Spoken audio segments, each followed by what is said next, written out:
Hello बच्चों। तो आज हम आगे की स्टोरी पढ़ेंगे। क्या करेंगे? आगे की स्टोरी पढ़ेंगे। तो एक बार हम कल की स्टोरी का रिवीजन कर लेते हैं। एक हाथी था जो बहुत दुष्ट था।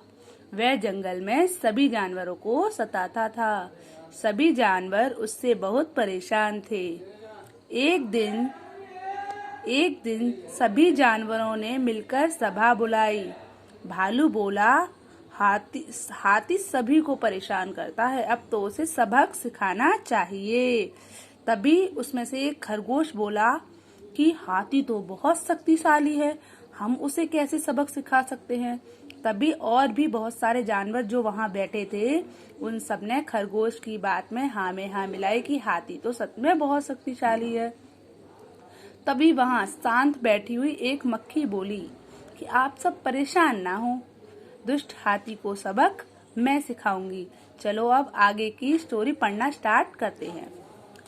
मक्खी की बात सुनकर सभी जानवर हंसने लगे और बोले, भला छोटी सी मक्खी हाथी को क्या सबक सिखाएगी।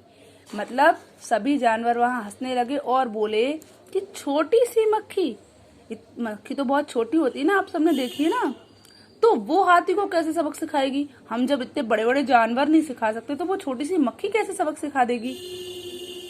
मक्खी जोश के साथ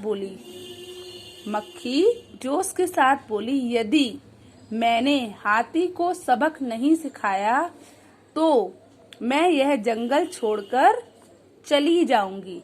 मतलब मक्खी एकदम उठी और बोली, अगर मैंने हाथी को सबक नहीं सिखाया तो मैं ये जंगल छोड़कर चली जाऊंगी। मतलब मैं यहाँ से चली जाऊंगी और यहाँ कभी नहीं आऊंगी। उसका कहने का ये मतलब था कि अगर मैंने हाथी को नहीं शिक्षा दी या नहीं सिखा पाई मैं उसको कि तुम जो करते हो वो गलत है। चलो आगे पढ़ते हैं।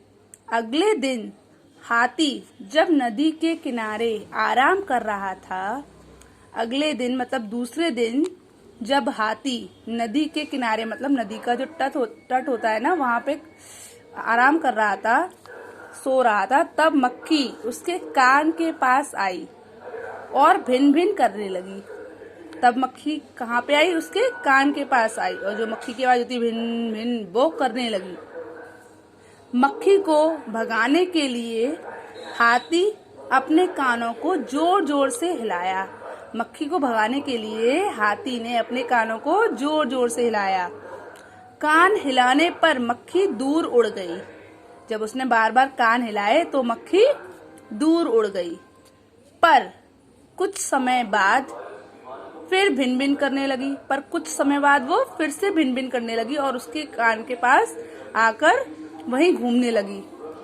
अवसर पाकर, मतलब मौका पाकर, अवसर का मतलब होता है मौका, जैसे किसी को मौका मिल जाता है ना, वो वाला मौका पाकर या अवसर पाकर मक्खी हाथी के कान में घुस गई।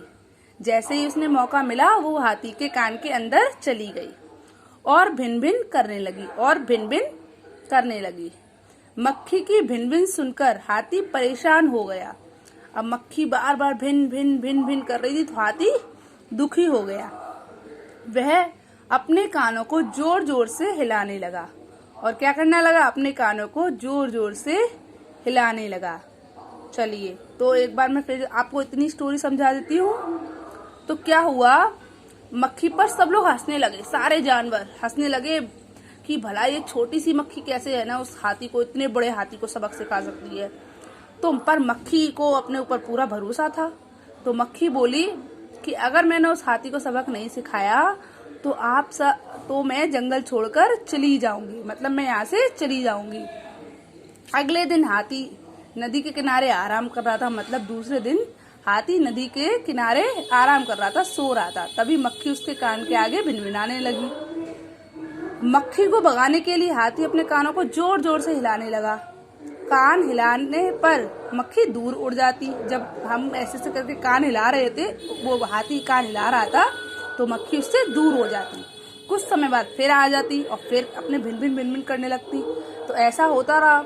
फिर जैसे ही मक्खी ने अवसर पाया, मतलब मौका मिला उसको उसके कान में घुसने का, वो हाथी के कान में घुस गई और कान के अंदर जाके भिन भिन करने लगी। तो उसकी आवाज से हाथी क्या हो गया, परेशान हो गया और अपने कानों को जोर जोर से हिलाने लगा। तो अब आगे की स्टोरी हम कल पढ़ेंगे।